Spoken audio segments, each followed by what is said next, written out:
Alright, what's up ladies and gentlemen, FFDev here, and in this video I'm going to cover a topic that I haven't covered yet. It's going to be arrays, and I think arrays are very important for what we're going to be doing next for some future games. We're going to build an SFML.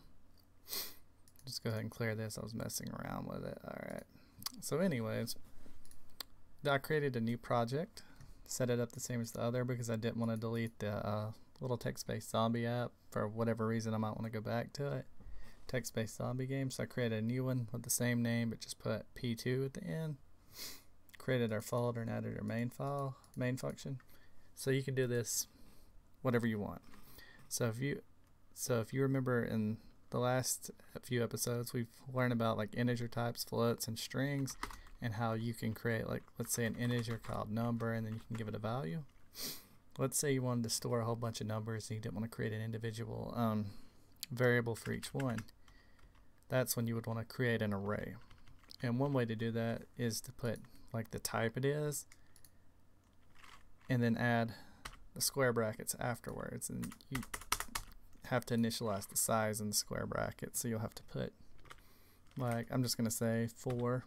So this is going to hold 4 different integer numbers.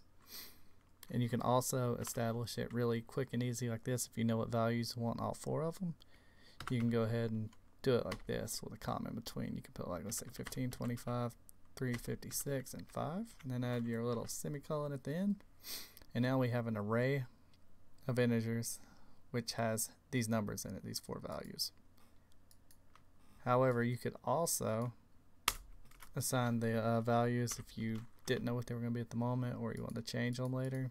You could say you'll put it this way: number.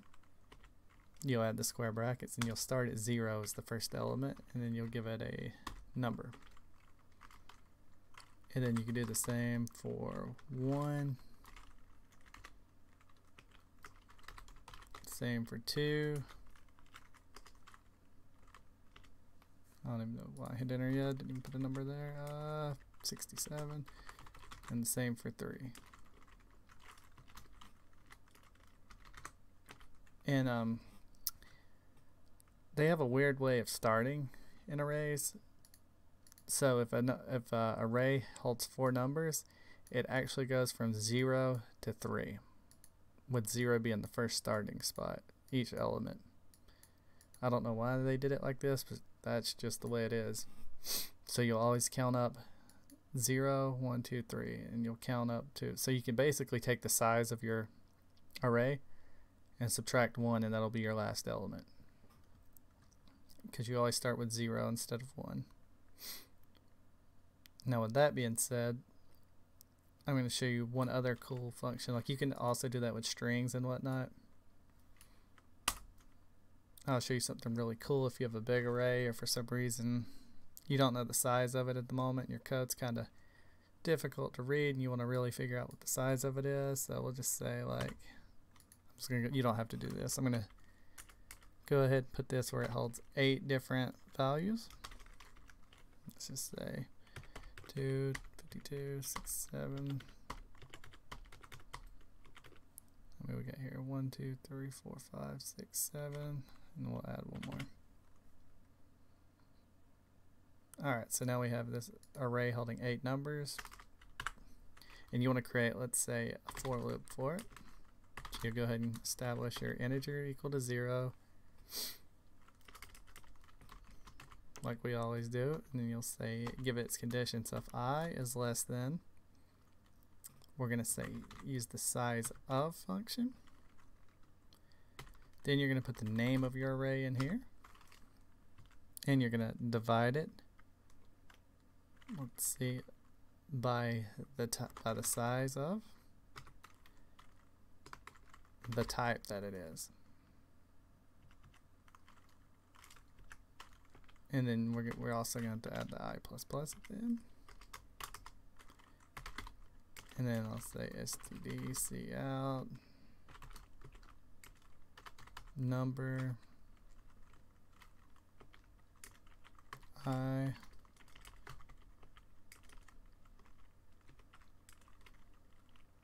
I'm in trouble getting that square bracket there. Alright. and I'll explain what's going on here. The size of function returns the value of the array right here. We passed in our whole array with no brackets.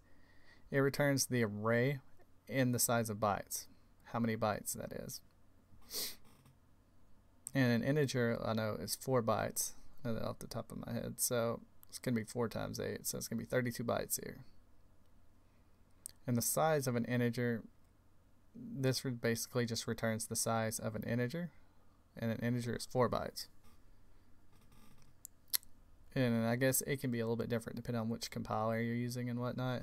But that's why I put in the int type, because I know what type of an array it is. So this would work the same with, like, let's say strings. You'd want to pass in string, and that's why instead of just putting in 4, you know, or just divided by 4, because you could easily, let me go ahead and print this out. And we get all of our numbers there. You could easily just put, if you know what the size is, you could just put divided by 4. And this should work all the same.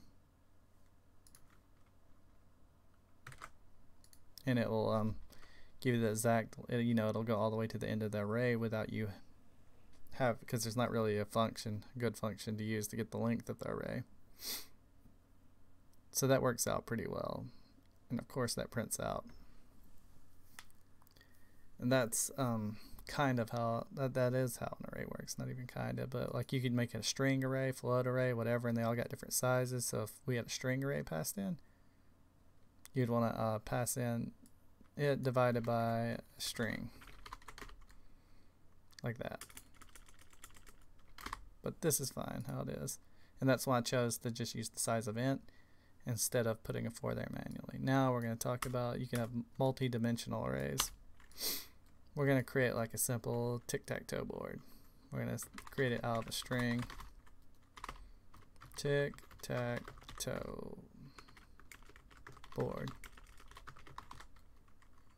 And the way we're going to do this is create, you know, 3. This is going to be the up and down, how many columns you're going to have essentially is going to be the first one. And the second one is going to be how many rows you have. Now, we're going to want to assign something to this. We're going to say create a for loop just so we can show how this is working. We're going to put for int columns. We're going to put it equal to 0 if columns is less than, we know that there's only going to be 3 columns, so we're going to do that, and then we're going to put columns plus plus.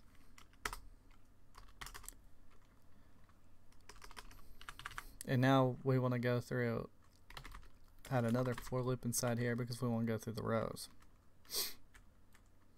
We're going to say for int rows is equal to 0. Rows, what did I just do there? I mean to put divided. I meant to put the less than sign. So if rows is less than 3,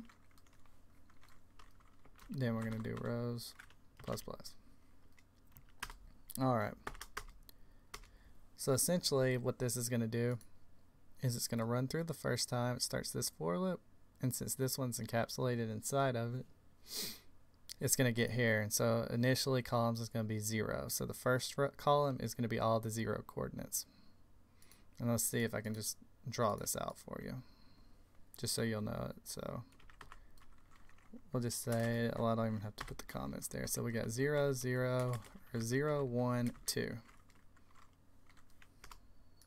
And then we're going to say we got, put this way over here, we got 0. Let's see.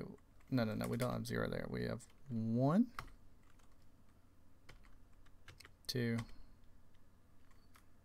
Oh, I'm tripping. We have 0. What the heck am I doing? This gets a little bit mind-boggling.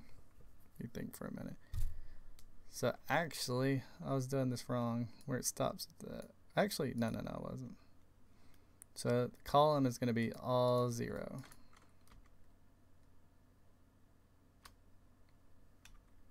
I know where I'm getting this done wrong at. I was trying to do it like a one-dimensional array. Alright, alright.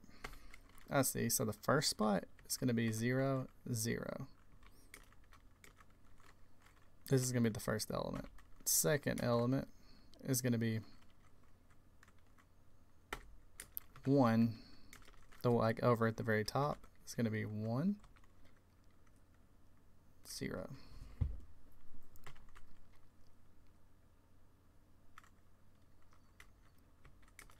Because this is going to be the second column. And the third one is going to be 2, 0.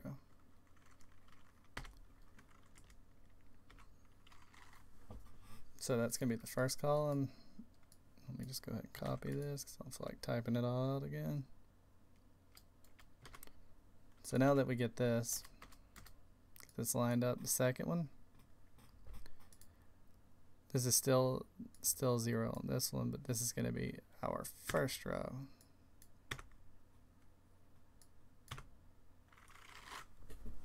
And it goes. Oh shit, well I did that wrong. Actually, it's going to be like this.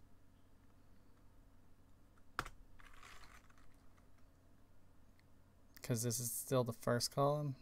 In the second one, the first row is the columns. So it's column 1, column 2, and column 3. And the second one is the row. So this is row 0, as you said, or is row 1, row 2. And then it will go one more time. Will be followed as 0, 2. Then it will be 1, 2. Then it'll be 2, 2. I believe that's correct. It's easier. I have a little bit of trouble with this. It's easier just to actually work it out, and you'll see. So this is still the 0th column, but the second row. This is this first column, or the second column on that one. Third row. Yeah, so I was right. It's a little bit complicated. It takes a minute to get your... Some people might grasp this faster than others. I have a little bit of difficulty with this. This is going to be the coordinates for each point.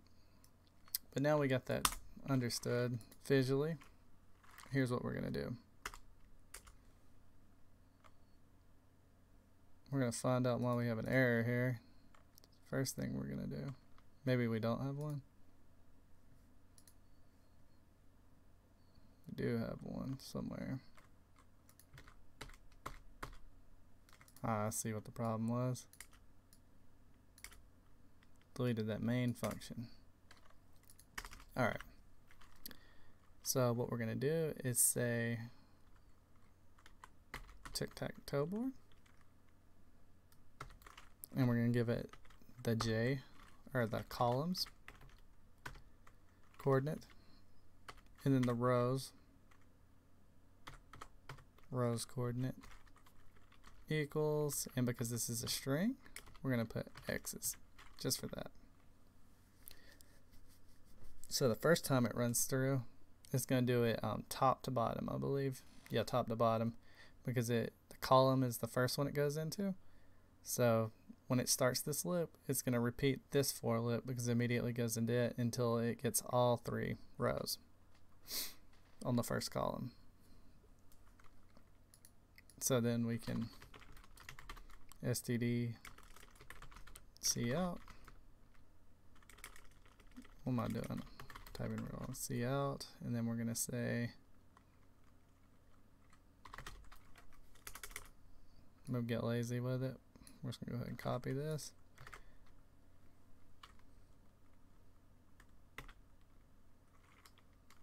And it's going to see out this one, and it's going to run again. I'm not putting it inline because I want to run again. I want to see out these beside each other.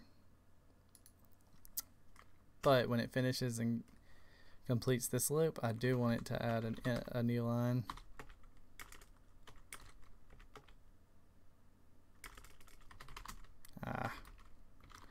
Gotta see out it. Now end line. Alright. So now if we run this, there we go. X's, X's, X's. So this is probably a little bit longer than I wanted it to be, but some people have problems grasping this. I'm one person who has a little bit of problems picturing this in my head. But if you just take your time and work through it, you'll see it starts in on column 0, and a for loop is executed until it's completely done. So after it starts on column 0, it goes into the rows function, and it says if rows is equal to 0, you know how for loop works, and columns is not going to be incremented here because this is a self-contained encapsulated row, so it's not going to be, columns is not going to be incremented until it exits this for loop. And so after this runs and rows is equal to 3, it's not going to run anymore. So it goes 0, 1, 0, 2, and then 0, or it's actually 0, 0, 0, 1, and then 0, 2. And it's output on the way. And then it runs this, it adds a new line, starts back over at the top. And when it does that, it increments columns. And because it's starting all over again, it re-initializes rows to 0, but columns is still, because the columns function hasn't ended yet. For loop hasn't ended, so it's going to still be equal to 1. So then it goes 1, 0, 1, 1, 1, 2, and so forth. But thank you guys for watching this video. If you like this video, be sure to hit the subscribe button, the like button, comment below on what you want to see.